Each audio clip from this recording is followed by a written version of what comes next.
السلام عليكم ورحمة الله.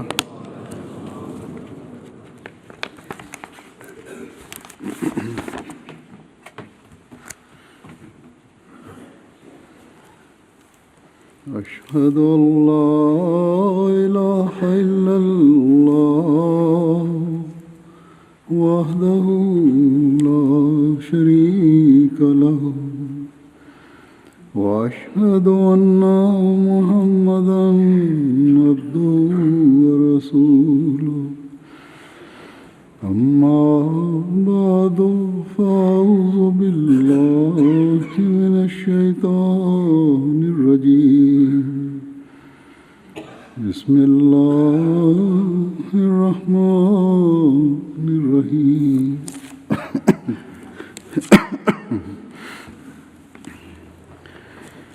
الحمد لله رب العالمين الرحمن الرحيم مالك يوم الدين إياك نعبد وإياك نستعين اهدنا الصراط المستقيم صراط الذين أنعمت عليهم غير المغضوب عليهم ولا الضالين.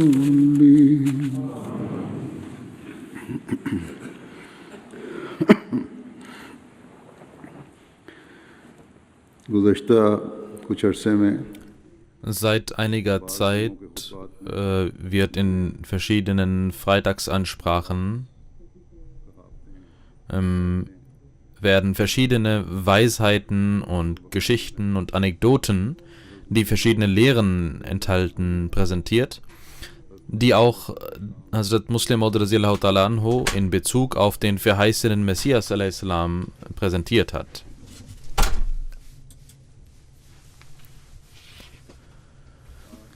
Heute habe ich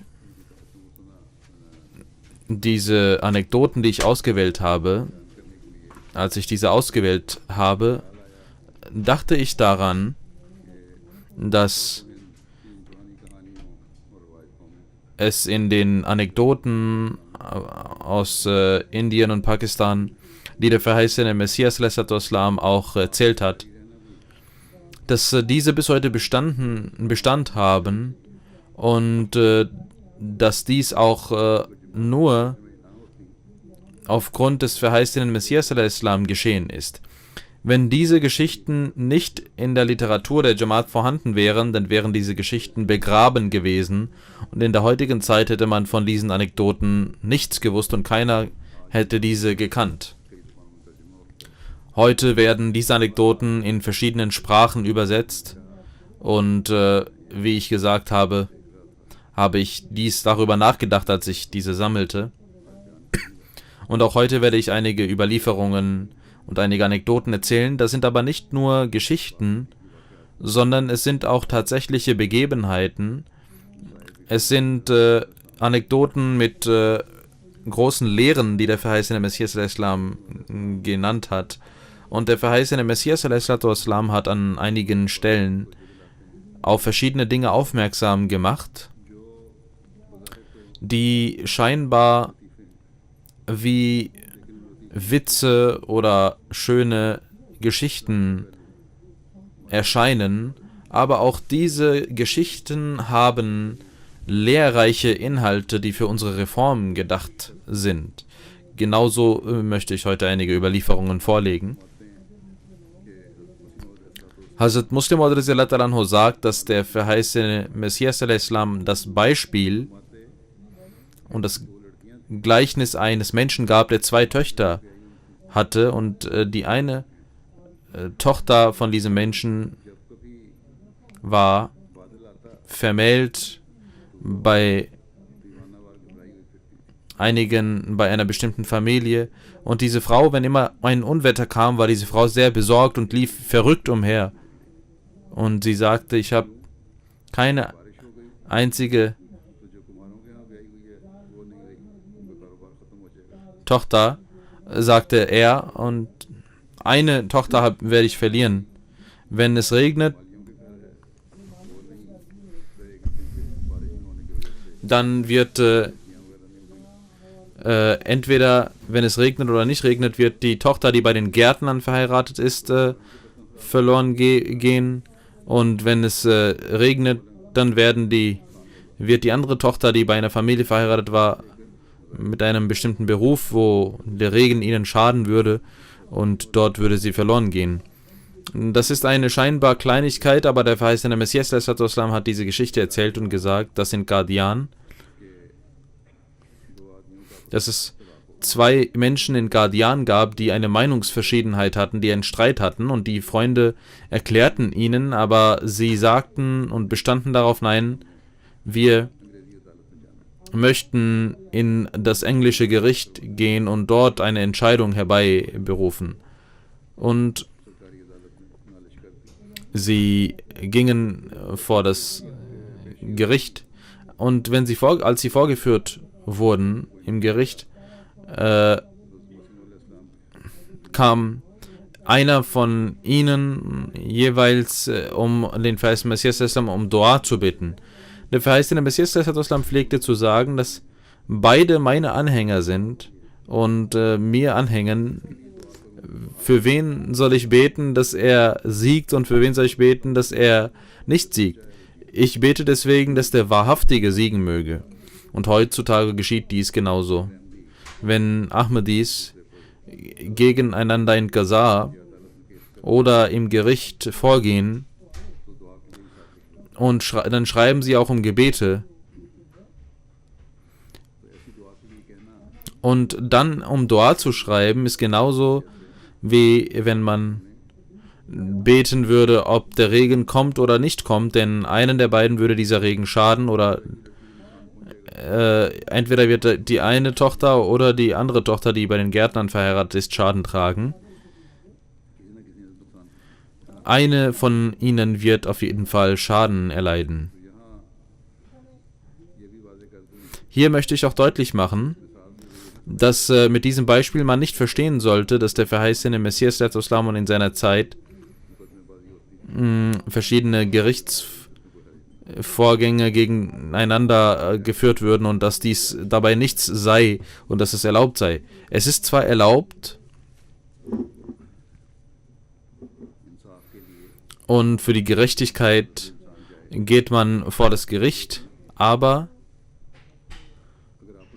wenn man miteinander durch Freunde auf Einigungen kommen kann und indem man sich hinsetzt gemeinsam und sich einigt, dann ist es besser, als in Gerichten zu gehen. Und dann sollte man auch nicht darauf bestehen. Der verheißene Messias hat dieses Beispiel auch nicht gemocht, dass diese beiden im Gericht waren. Und wenn man auf etwas besteht, dann ist dies auch nicht gut. Man sollte sich auf dieses falsche Bestehen schützen. Und wenn man um Dua gebeten hat, dann sollte man auch den Imam nicht in Schwierigkeiten bringen. Denn wenn beide Parteien Ahmadis sind, für wen soll er beten und für wen soll er nicht beten? Und der verheißene Messias hat gesagt, dass ich dieses Gebet spreche, dass der Wahrhaftige durch Allahs Hilfe siegen möge und Allah ihm das Recht gebe. Das ist dann das Gebet, das ausgerufen wird.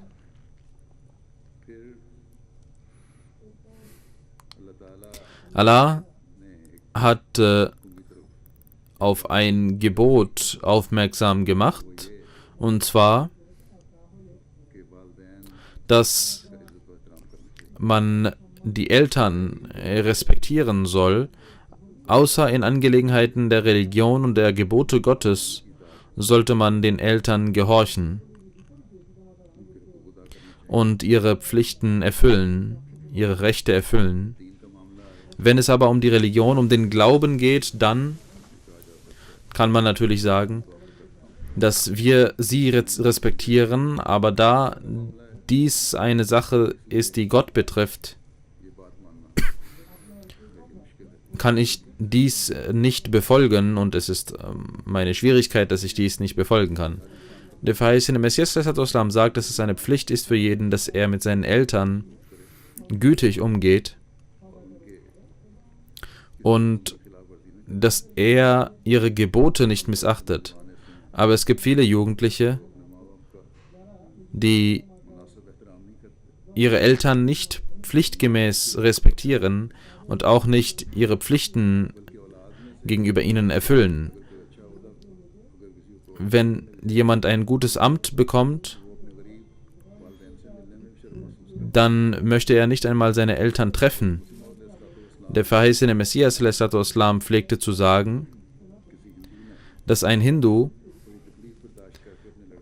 seinen Sohn an der Uni lehrte und er einen Master machte, und nachdem er diesen Master machte, wurde er zum Dipti und wurde befördert, und in jener Zeit war Dipti ein sehr hoch angesehener Beruf, und vielleicht ist dies heute nicht der Fall.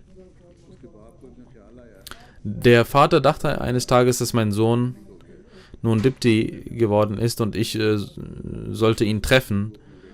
Und er ging, um seinen Sohn zu treffen. Und der Sohn hatte Anwälte und verschiedene Staatsanwälte, die dort saßen. Und auch er mit seinen armen Kleidern saß dort in der Ecke und man sprach. Jemand sagte, warum dieser Mensch dort denn sitzen würde. Und er fragte, wer sitzt hier in unserer Versammlung? Und der Dipti hörte dies an und war beschämt und sagte, dass dies unser Diener ist. Als der Vater dies hörte, war der Vater extrem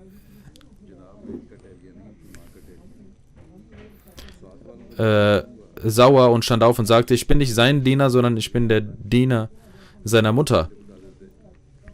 Ich ernähre sie. Und die Menschen sagten, warum hast du das nicht gesagt, dass das dein Vater ist? Wir würden ihn respektieren. Aber solche Dinge sieht man auch, dass Menschen nicht mit ihren Verwandten treffen wollen, wenn diese arm sind, auch wenn es Eltern sind, damit ihr hohes Amt nicht gefährdet werde oder sie nicht sich schämen müssten. Der Respekt gegenüber den Eltern oder gegenüber anderen Verwandten erscheint ihnen, und sie fürchten sich davor und beschützen sich davor, statt den Namen ihrer Eltern zu respektieren, demütigen sie diese. Eines Tages einmal war Hazrat Muslim Maud dabei, dies zu erläutern, als einige Menschen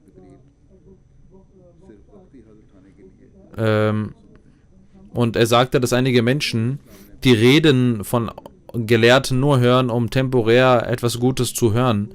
Und der verheißene Messias hat auch gesagt, ihr solltet nicht in eine Gesellschaft nur deswegen kommen, weil ein Redner gut ist, sondern ihr solltet schauen, was denn in dieser Gesellschaft gesprochen wird und welchen Nutzen man davon ziehen kann. Es gibt Menschen, die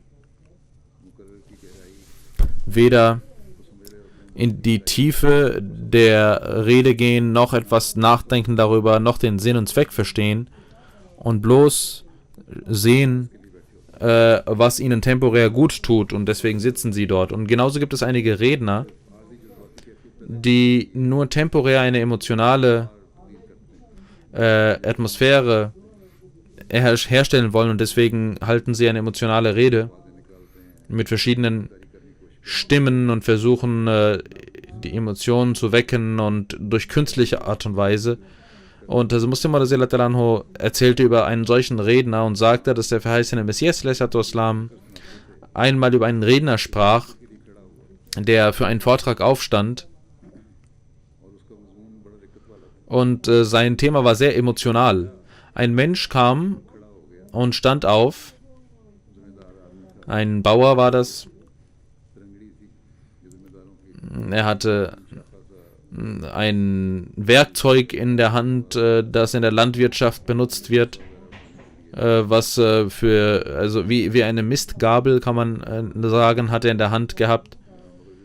In den westlichen Ländern wurde dies auch früher verwendet und vor der neuen Technologie, aber wie dem auch sei, er kam aus dem Dorf und stand dort und hörte der Rede zu. Alle, die dort saßen, hatten keinen Einfluss. Die Rede hatte keinen Einfluss auf sie, aber der Bauer fing an zu weinen. Und der Redner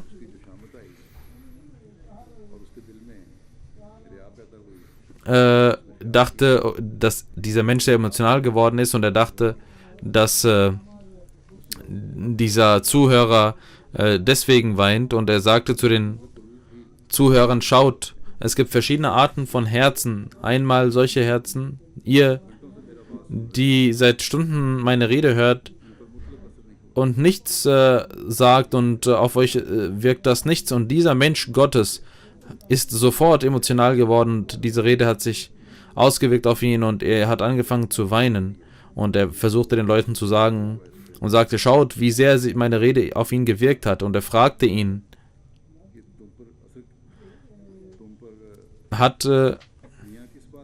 was hat dich dazu gebracht zu weinen? Er antwortete, und nur die Bauern, die Landwirte können dies verstehen, was er antwortete. Er sagt: Gestern ist genauso, wie Sie Ihre Stimme gerade gezeigt haben, genauso hat gestern das Kind meines Stieres gestorben mit denselben Stimmen und mit demselben Ruf. Und deswegen dachte ich an dieses Kind meines Stiers und habe angefangen zu weinen. Das war der Grund seines Weinens. Und es gibt solche Redner, die versuchen, verschiedene künstliche Stimmen hervorzubringen.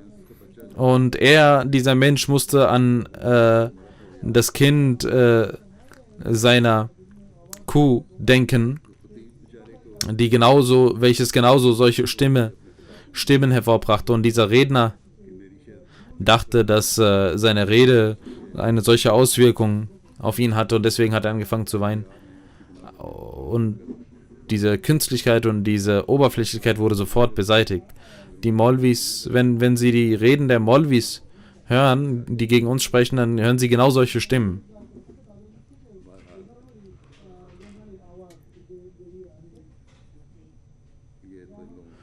Das ist der Job dieser Menschen, und vor allem, wenn sie gegen die Ahmadiyyat reden möchten, diejenigen, die in Pakistan leben oder in diesen Tagen von Pakistan gekommen sind, die haben bestimmt solche Reden schon einmal gehört, welche Reden und auf welche Weise sie diese Reden halten.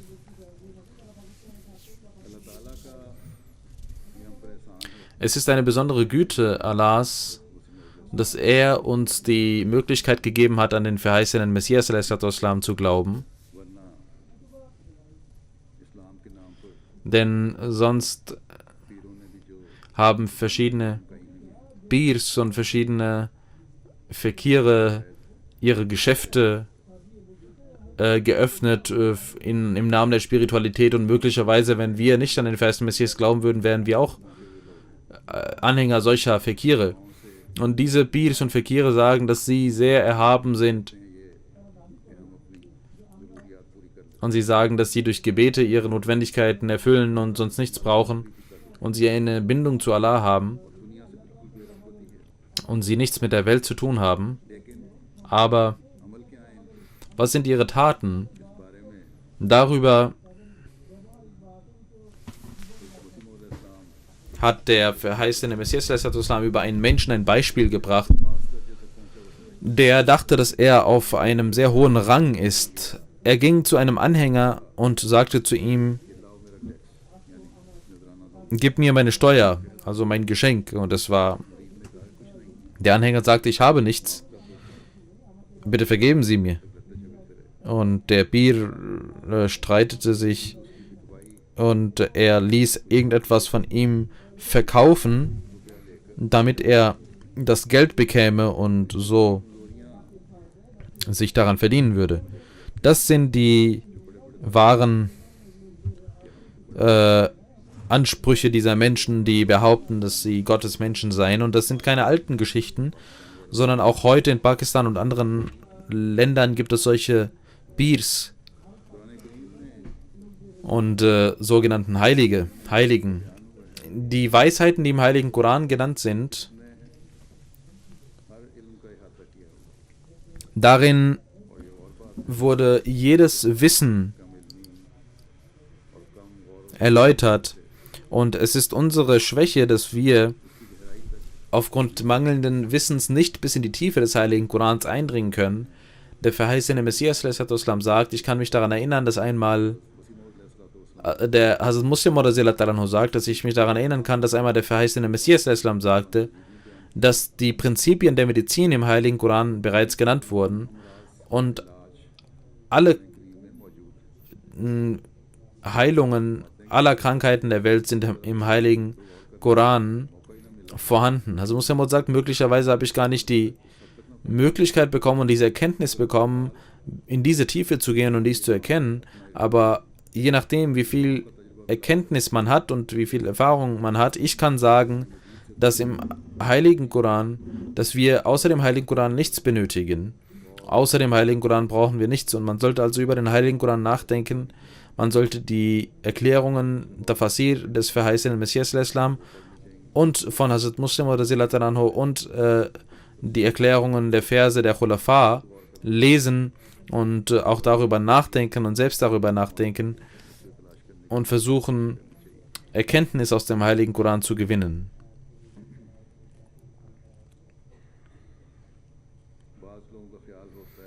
Es gibt Menschen, die denken, dass sie Wissen sich angeeignet haben, genug Wissen angeeignet haben und nichts mehr brauchen.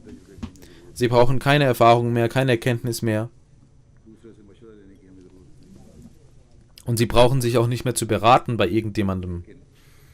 Aber es ist notwendig und man muss es wissen, dass man neben dem Wissen auch Erfahrung braucht. Wenn jemand nur ein Buch liest und so zu einem Arzt werden möchte, das geht nicht.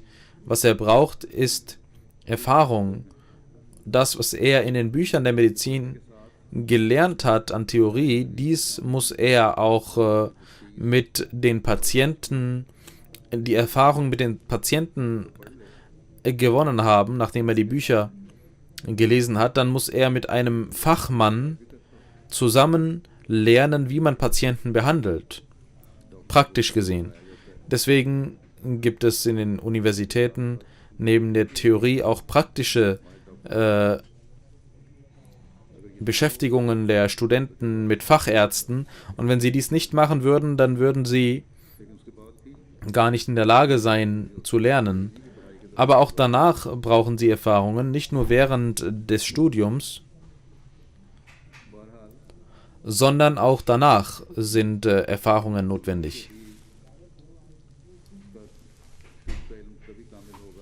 Ein Mediziner kann also nur dann sein Wissen vervollständigen, wenn er auch praktische Erfahrungen sammelt und ohne Praxis bringt ihm sein Wissen nichts. Der verheißene Messias pflegte über dieses Wissen und diese Erfahrung zu sagen, dass es einen Arzt gab, der ein großer Gelehrter war und er hatte viel über Medizin gelesen und er hörte über Ranjit Singh und ging von Delhi zu seinem Hofe, damit er dort vielleicht eine gute Anstellung bekäme.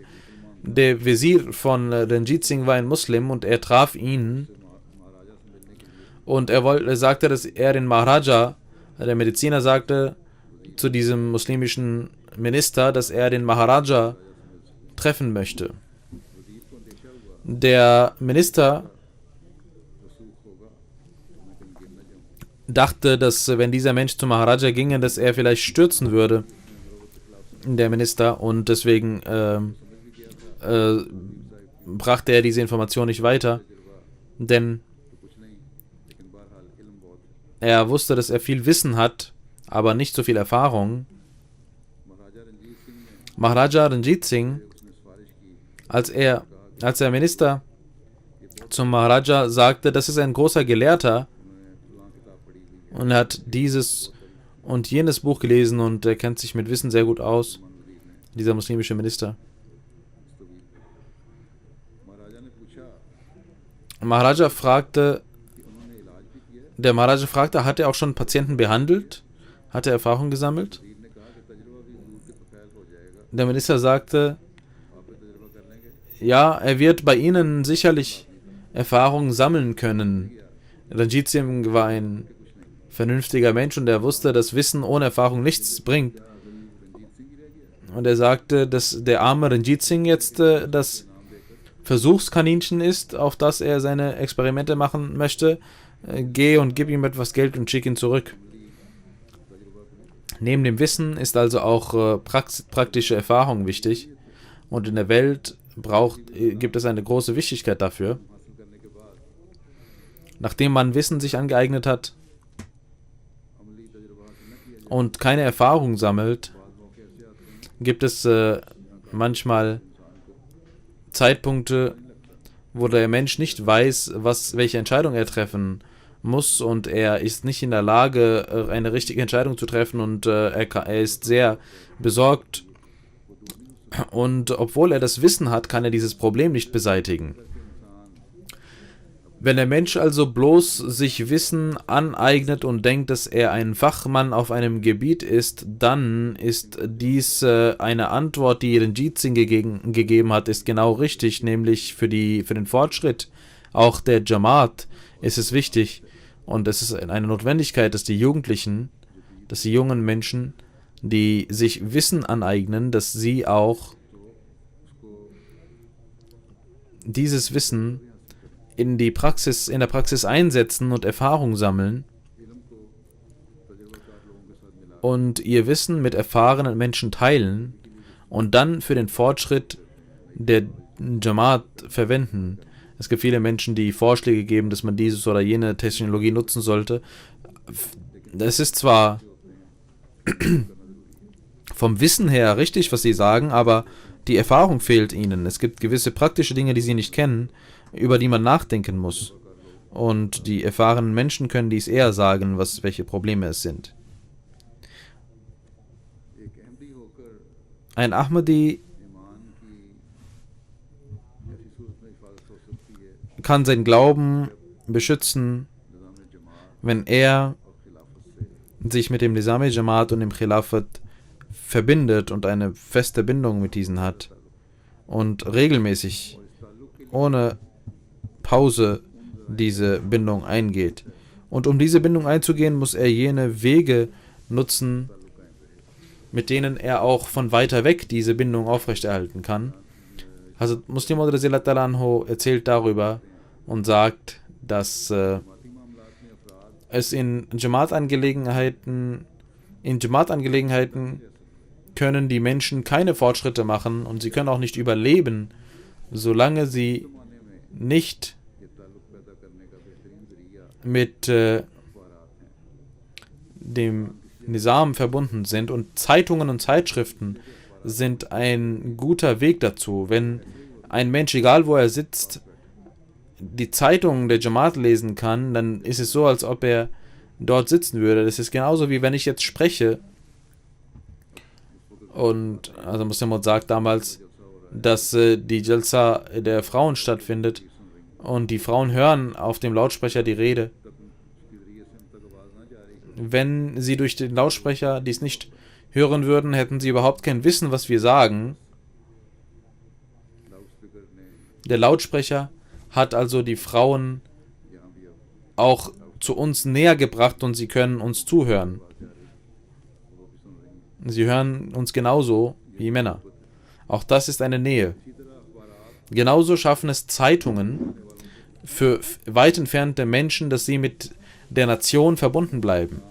Der verheißene Messias pflegt immer zu sagen, dass Al-Hakam und Badr unsere zwei Ärme sind. Und diese zwei Arme es gab auch manchmal Nachrichten, die gefährlich waren, aber der verheißene Messias sagt, es gibt mehr Vorteile als Gefahren und wir glauben und denken, als ob diese zwei Zeitungen unsere Arme wären. Und beide Arme zu sein bedeutet es dadurch, die Jamaat uns näher gebracht wird und wir in der Nähe von der Jamaat sind. Und in jener Zeit sagte er, dass die Menschen sich auf die Zeitungen kümmern sollten und also Muslim sagt, die Menschen waren sehr besorgt um die Zeitungen und kauften diese Zeitungen und obwohl heute die Jamaat viel stärker gewachsen ist und es gab eine Zeit damals, wo 1500 Menschen Badr abonniert hatten, genauso Al-Hakam. Damals lasen die Mitglieder der Jamaat die Zeitungen und auch solche Menschen, die nicht gebildet waren, auch diese kauften die Zeitungen und gaben anderen diese Zeitung, damit sie diese vorlesen konnten. Und sie dachten, dass dies auch ein Mittel des Tablighs ist. Und ein Ahmadi, der eine Kutsche fuhr, er war nicht gebildet und er besorgte sich Al-Hakam und legte diese auf seine Kutsche und die Reisenden, die die Kutsche betraten,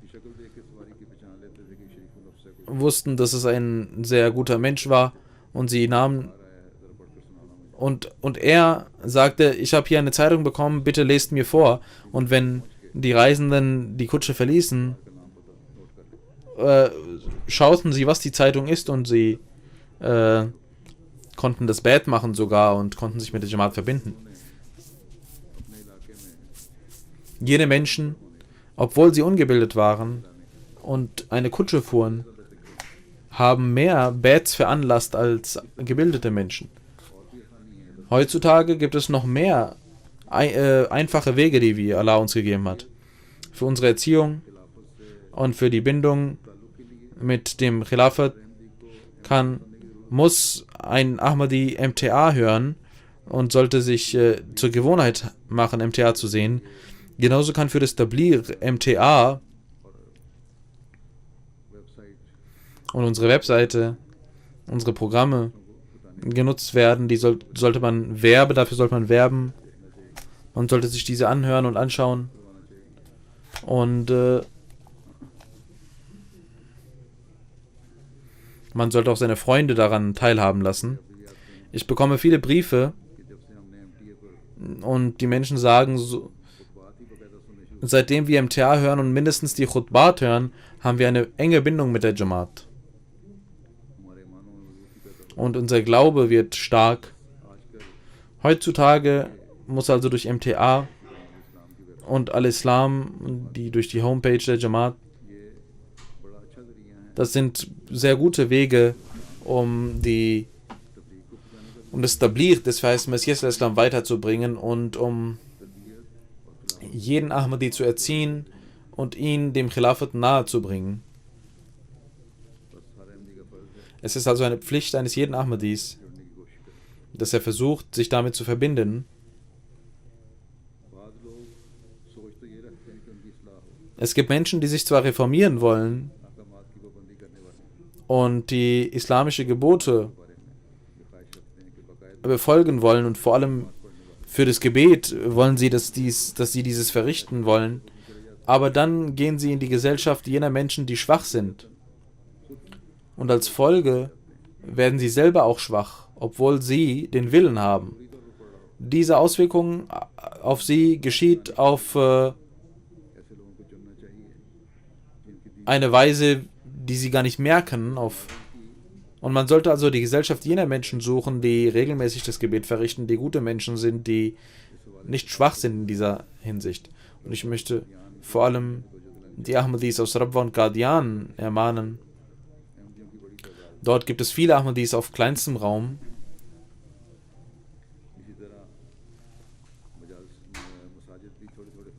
Genauso gibt es viele Moscheen dort. Und man sollte diese Moscheen lebendig machen. Genauso gibt es Menschen, die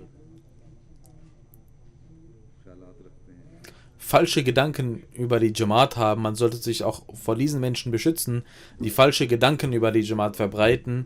Es gibt Menschen, die von auswärts dahin gehen und sie schreiben mir auch verschiedene Beschwerden,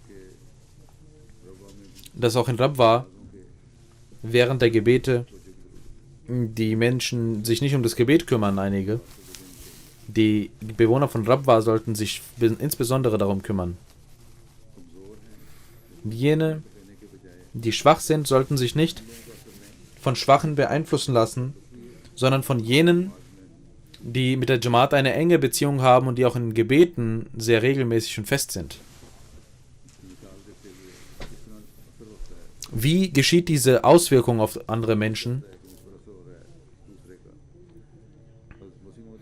Darüber pflegte der verheißene Messias al-Islam zu sagen, dass einmal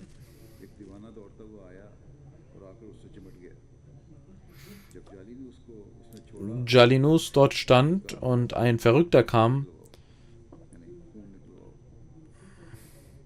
und klammerte sich um ihn und er sagt, dass dieser Verrückte mich umarmt hat. Warum hat er mich umarmt? Anscheinend ist eine Ader der Verrücktheit in meinem Körper und er hat sich mir zugezogen gefühlt. Und deswegen ist er zu mir gekommen. Also Muslim Mu'tazila sagt, dass man sich nicht mit solchen Menschen, dass man nicht solchen Menschen folgen sollte, die schwach sind in Gebeten, denn sie wollen sich mit schwachen Menschen verbinden. Jeder Ahmadi sollte sich vor schlechten Menschen beschützen und mit aktiven Menschen, die in der Jamaat aktiv sind, sich verbinden. Und wenn diese Bindung eingegangen wurde, dann wird die Anzahl der starken Menschen steigen und auch die schwachen Menschen werden dann stark werden. In der Gesellschaft des verheißenen Messias al-Islam kam einmal ein Mensch und sagte, ich möchte ein Wunder sehen. Wenn ich jenes Wunder sehen würde, dann würde ich sofort an sie glauben. Also Muslim Mu'tazila sagt, ich kann mich daran erinnern, dass der verheißene Messias al-Islam ihm antwortete, Allah ist nicht ein Wesen, welches euch wie ein Zirkus Wunder zeigen möchte, sondern er ist ein ganz anderes Wesen. Er hat viele Wunder schon gezeigt. Haben Sie davon schon profitiert, dass Sie jetzt ein neues Wunder sehen wollen? Aber die Natur des Menschen ist schwach und möchte dies nicht akzeptieren. Und der Mensch denkt, dass man schwach sein kann und dass man schwach werden sollte und man nicht mal fragen sollte, inwiefern man seine Verantwortung nachgegangen ist. Aber wenn die menschliche Natur einen Zirkus sehen will, dann soll dieser Zirkus ihr gezeigt werden. Das ist die Natur des Menschen. Diese Gewohnheit haben sture Menschen schon immer. Wenn sie nicht glauben wollen, dann folgen sie den Fußstapfen Satans.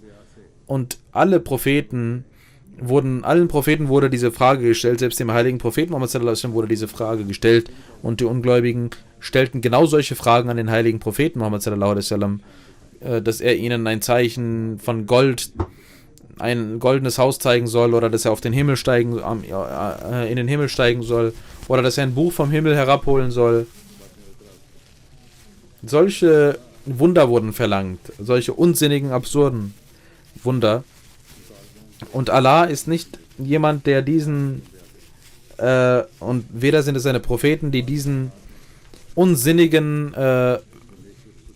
Wünschen eine Beachtung schenken. Die Wunder, die Allah zeigt, die reichen aus für solche Menschen, die eine gute Natur besitzen, um diese zu erkennen.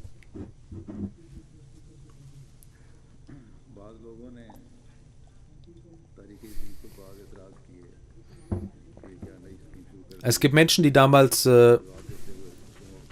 Einwände gegen Tehrik-e-Jadid erhoben hatten, was das denn für eine neue Tahrik und neuer Aufruf ist und warum dieser jetzt getan wurde. Also Muslim Anhu antwortete, dieses Jadid, also dieses neue Tahrik, ist nicht so neu, wie es erscheint, sondern das ist ein altes Tahrik. Und dieses Wort neu wurde deswegen benutzt, weil es Menschen gibt, die etwas Neues haben wollen. Und auch der Mediziner sagt manchmal, ich werde dir heute ein neues Medikament verschreiben. Und er nimmt das alte Medikament und mischt dort noch etwas hinein. Zum Beispiel sagt das Muslim, dass man da einen Duftstoff hinein versetzt und der Kranke denkt, dass dies ein neues Medikament ist. Und auch der Mediziner darf es als neues Medikament bezeichnen, weil darin ein neuer Inhaltsstoff drin ist. Aber er sagt deswegen, dass es neu ist, damit der Kranke dieses zu sich nimmt und die Hoffnung nicht verliert. Einmal kam eine alte Frau zum verheißenen Messias al-Islam und sie hatte Malaria, welches nicht wegging. Und der verheißene Messias al-Islam sagte zu ihr, du sollst Quinin essen. Sie sagte, Quinin? Ich kann nicht einmal ein Viertel davon, von dieser Tablette nehmen, denn ich bekomme wochenlang Fieber dadurch. Der verheißene Messias al-Islam, als er sah, dass sie nicht bereit war, dieses zu sich zu nehmen. Und in unserem Lande ist es so, dass man Quinin als Qunan bezeichnet, was bedeutet zwei Welten. Also, dass es zwei Welten sind. Qunan bedeutet zwei Welten. Der verheißene Messias al-Islam sagte also, er gab ihr Quinin und sagte, das sind die Medikamente der beiden Welten. Qunan und Daren sind zwei Welten. Der verheißene Messias sagte nicht, dass das nicht Quinin ist, sondern gab einen neuen Namen und sagte, das sind zwei Welten. Und sie nahm 2 Tabletten zu sich und sagte, ich bin jetzt völlig gesund geworden, ich habe kein Fieber, können Sie mir noch mehr Tabletten geben? Sie sagte, wenn ich ein Viertel davon entnehme, sagte sie erst, dass sie dann Fieber bekommen würde, und jetzt sagte sie, dass sie sofort eine Kühle verspürt hat. Also Muslim sagt, dass ich genauso wie der verheißene Messias der Islam den alten Aufruf als neuen Aufruf bezeichnet habe. Diejenigen, die aufrichtig waren, wollten in der Spiritualität voranschreiten, und als sie einen neuen Namen hörten, sagten sie, dass dies eine neue Sache ist und sie würden davon profitieren. Und solche Menschen, die Heuchelei besaßen, dachten, dass dies neu ist. Und was soll das, dass jetzt neue Dinge gebracht wurden, und wir können nichts Neues als den heiligen Propheten Muhammad sallallahu und den verheißenen Messias anerkennen. Sie wollten diese Sache gar nicht verstehen und sie wollten davon nicht profitieren. Das ist ein Gesetz Gottes, welches immer gilt, von Adam bis heute. Wenn Satan die Menschen angreift, dann gibt es verschiedene Wege, die man gehen muss, um sich davor zu schützen, verschiedene Aufrufe. Und wenn immer ein Rezept gegen den Satan hervorgebracht wird, dann geschieht dies aus dem Grund, weil Propheten gekommen sind und dafür, dass halt der heilige Prophet Muhammad sallallahu alaihi wasallam gekommen ist und in dieser Zeit sein wahrer Geliebter und Liebender, der verheißene Messias sallallahu alaihi wasallam.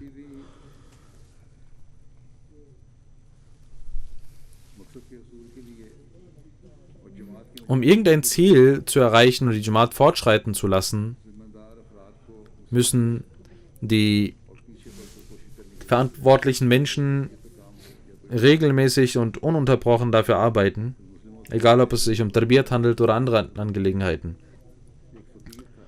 Also Muslim sagt, dass es einen armen Menschen gab, der in der Zeit des verheißenen Messias Islam, und wann immer er einen Menschen aus dem Ahmadiyya Chowk sah, sagte er, gib mir eine Rupie.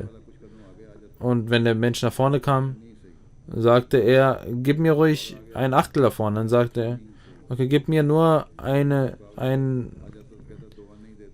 gib mir 8 Anna. Dann sagt er 4 Anna. Dann sagt er, nein, gib mir ruhig nur 2 Anna. Dann sagt er, gib mir nur 1 Anna. Und wenn er noch weiter ging, dann sagte er, gib mir ein besser. Und als er noch weiter ging, sagte er, gib mir ein halbes davon. Und als dieser Mensch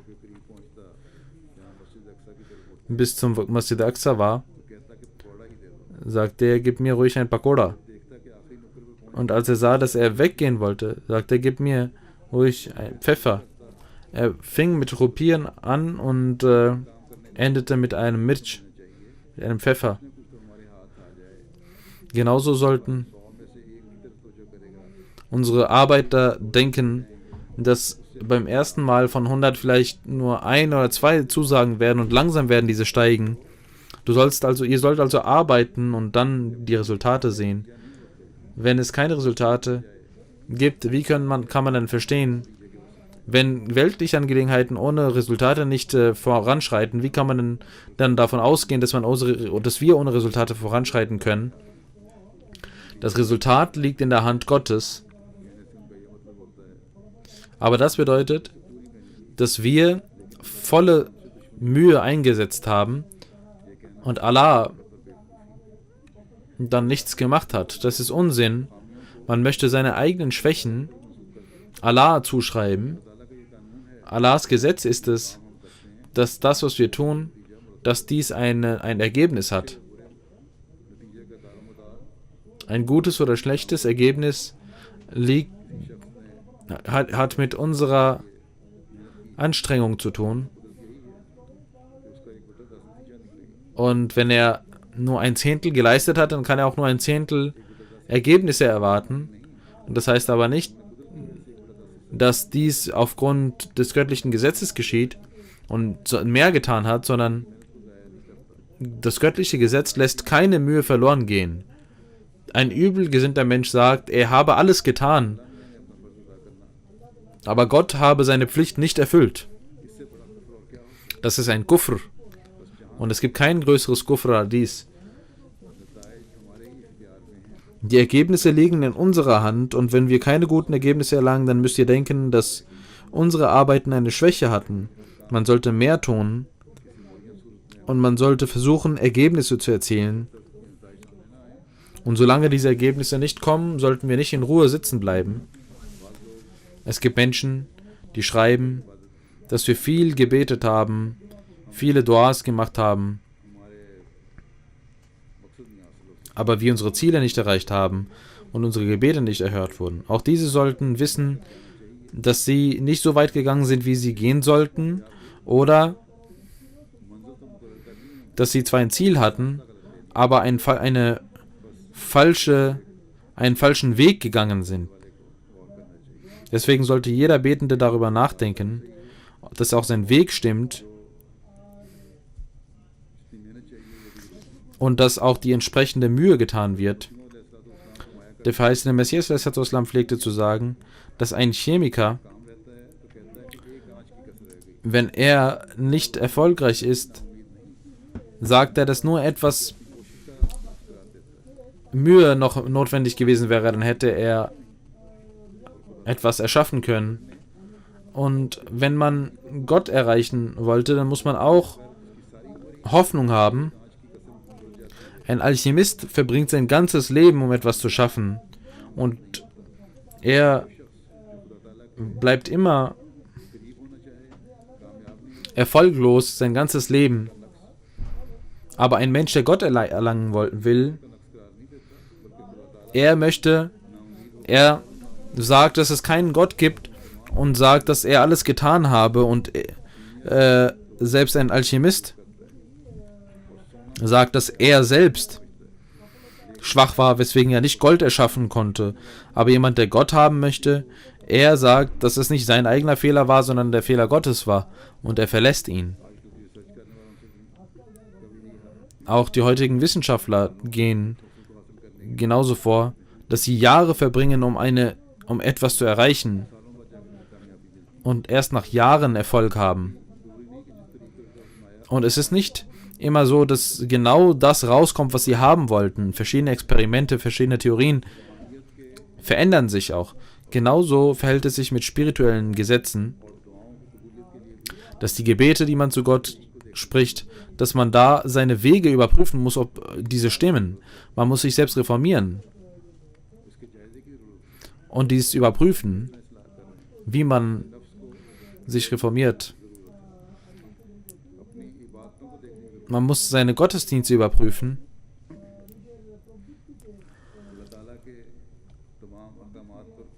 Man muss schauen, ob man alle Gebote Gottes befolgt und man muss diese befolgen.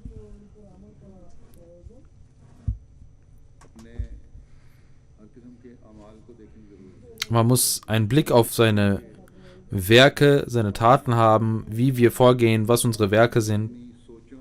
Man muss versuchen, seine Vernunft und seinen Geist zu verbessern. Wenn Allah sagt, ich bin nahe meinen Menschen und ich höre ihre Gebete, und wenn er nicht nahe kommt, und wenn nicht seine Gebete erhört werden, dann gibt es einen Mangel in unseren Werken und in unserem Zustand. Also Muslim Radhiyallahu anhu sagt, dass der verheißene Messias Islam zu sagen pflegte, dass es zwei Arten von Bettler gibt. Der eine sagt, gib mir etwas. Und er ruft 2-3 Mal. Und wenn keiner hört, dann geht er weiter. Dann gibt es aber einen Bettler, der nicht weggeht, bevor er nicht etwas bekommt. Und es gibt sehr wenige solcher Bettler. Also Muslim sagt, dass ich weiß, dass es einen Menschen gab, der immer beim verheißenen Messias Islam saß. Und er stand nicht auf, solange er nicht etwas nahm vom verheißenen Messias Islam. Er saß dort immer, bis der verheißene Messias Islam dort herausging und ihm etwas gab. Und manchmal sagte er, ich will so viel Geld haben. Und wenn Hazrat weniger gab, dann nahm er dies nicht. Es geschah oft, dass Gäste dieses Geld gaben, aber wenn er sagte, ich möchte so und so viel Geld haben und wenn dieses Geld nicht zustande kam, ging er nicht weg, bis dieses Geld nicht zustande kam. Und wenn Hazrat krank war, dann ging er nicht, bis er gesund wurde und hinauskam. Der verheißene Messias Islam pflegte zu sagen, dass man für die Erhörung der Gebete genauso sein muss, wie ein Bettler, der immer weiter Allah bittet, bis er etwas bekommt. Und er darf nicht weggehen, bis er von Allah etwas bekommen hat und die Praxis Allahs ihm zeigt, dass nun das Gebet nicht weiter verrichtet werden muss, darf. Wenn zum Beispiel eine Frau schwanger ist,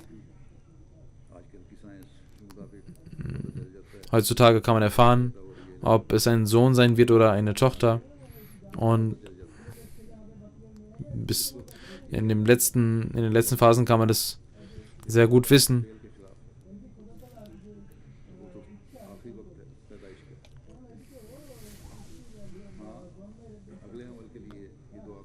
Für die nächste Schwangerschaft kann man aber beten, dass Allah einen Sohn oder etwas geben soll. Aber wenn Gottes Wille offenbart wird und der Mensch einfach weiter betet, dann ist es auch falsch, wenn Allah etwas schon getan hat und etwas entschieden hat.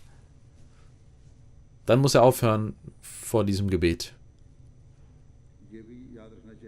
Aber man muss auch wissen, dass man auch die Mühe niemals beiseite lässt. Neben dem Dua ist die eigene Mühe genauso wichtig. Tadbir, die eigene Mühe und Dua, beides ununterbrochen zu tun, zieht die Segnungen Gottes auf sich. Der verheißene Messias Islam pflegte zu sagen, dass das Tadbir, das Fehlen des Tadbir und nur Dua, reines Dua, nichts bringt und ein solches Gebet wird ihm ins Gesicht geworfen. Er muss auch die Mühe machen neben dem Gebet. Solange wird sein Gebet nicht erhört.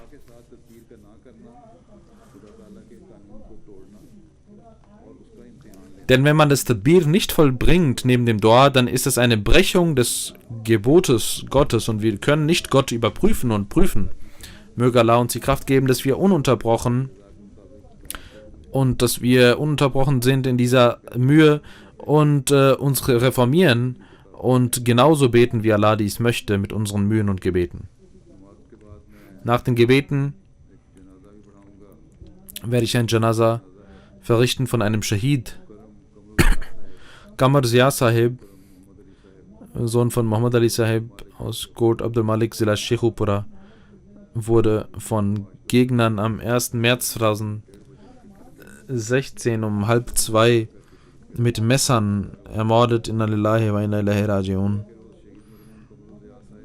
Qamar Zia Sahib schloss sein Geschäft und wollte seine Kinder abholen, als 2 Unbekannte ihn angriffen und in die Gasse mitnahmen, und ein Mensch nahm ihn zu sich und der andere stoch mit einem Messer auf ihn, und Qamar Zia Sahib versuchte sich zu retten, aber im Herzen, in der Brust, im Nacken wurde er niedergestochen.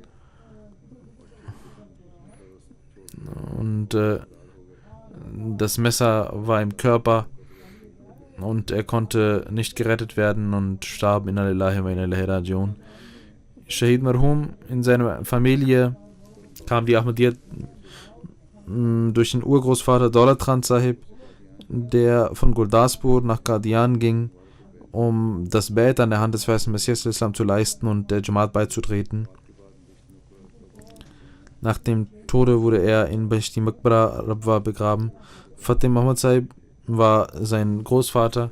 Auch er ist in Beheshti Maqbara begraben. Nach der Gründung Pakistans ging diese Familie nach Gale Genagre Zila Sialkot. Er wurde dort geboren, der Shahid. Im Jahre 1985 zog er nach Kot Abdul Malik um und er lernte bis BCom. Dann arbeitete er in verschiedenen Abteilungen und dann eröffnete er ein Geschäft.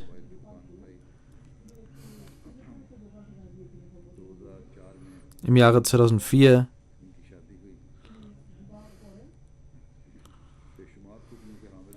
heiratete er, hatte verschiedene Vorzüge und war sehr gutmütig und aufrichtig und ein sehr mutiger junger Mann. Diente immer, war gastfreundlich und diente auch der Jamaat.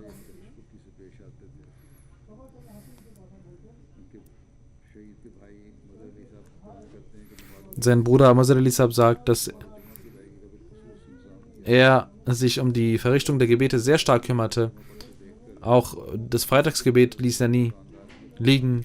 Und auch die Geschäftsmänner drumherum gingen aufgrund seines Vorbilds zum Jumma. Und die sagten, wenn dieser Mirzai zum Jumma-Gebet gehen kann, dann sollten wir auch gehen. Und er ließ niemals vom Freitagsgebet ab.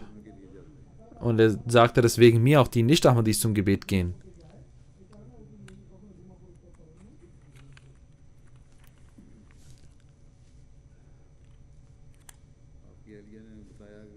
Seine Frau sagte, dass er seit dem letzten Monat ganz anders war.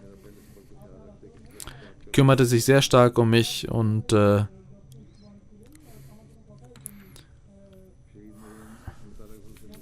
war Musi und er war Sekretär Islah Irshad. Ebenso hat er verschiedene weitere Dienste an den Tag gelegt und hat der Jamaat auf verschiedene Weise gedient.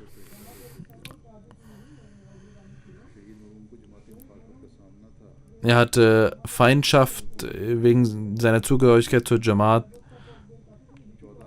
Am 14. August 2012 kamen 500 Menschen mit der Polizei zum Haus von Qamar Zia Sahib. Und ein Polizist ging in sein Geschäft und ließ verschiedene Fotos abhängen und färbte verschiedene Koranverse schwarz und Alayhisallahu begafin abdahu und Mashallah und so weiter. Auch das wurde mit einem Hammer zerstört. Und ein Schild vor dem Haus in welchem der Name seines Vaters stand, der den Vornamen Mohammed hatte. Dort wurde Mohammed, der Name, geschwärzt und zerstört von der Polizei. Und genauso vor einigen Monaten kam ein Mob und zwang ihn, aus dem Geschäft hinauszugehen und das Foto des feisten Messias Islam herunterzuholen. Und auch die Polizei kam dort dann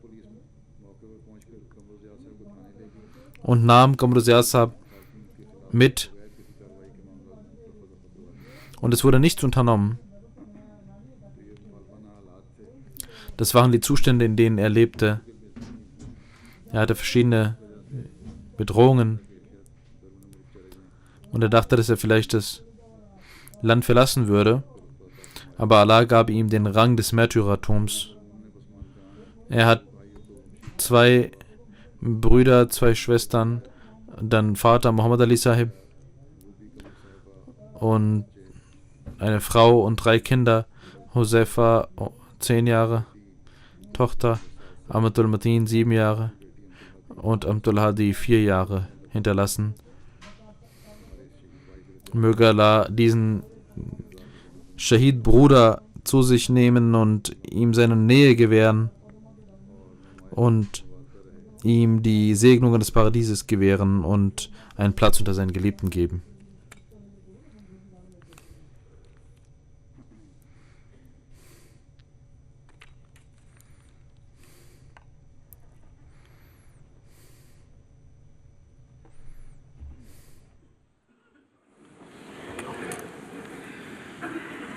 Alhamdulillah, alhamdulillah, nahmaduhu wa nasta'inuhu wa nastaghfiruhu wa nu'minu bihi wa natawakkalu alayhi wa na'udhu billahi min shururi anfusina wa min sayyiati a'malina. من يهده الله فلا مضل له ومن يضلل فلا هادي له ونشهد أن لا إله إلا الله ونشهد أن محمدا عبده ورسوله. عباد الله رحمكم الله، إن الله يأمر بالعدل والإحسان وإيتاء ذي القربى وينهى عن الفحشاء والمنكر والبغي يعظكم لعلكم تذكرون. اذكروا الله يذكركم وادعوه يستجب لكم ولذكر الله أكبر.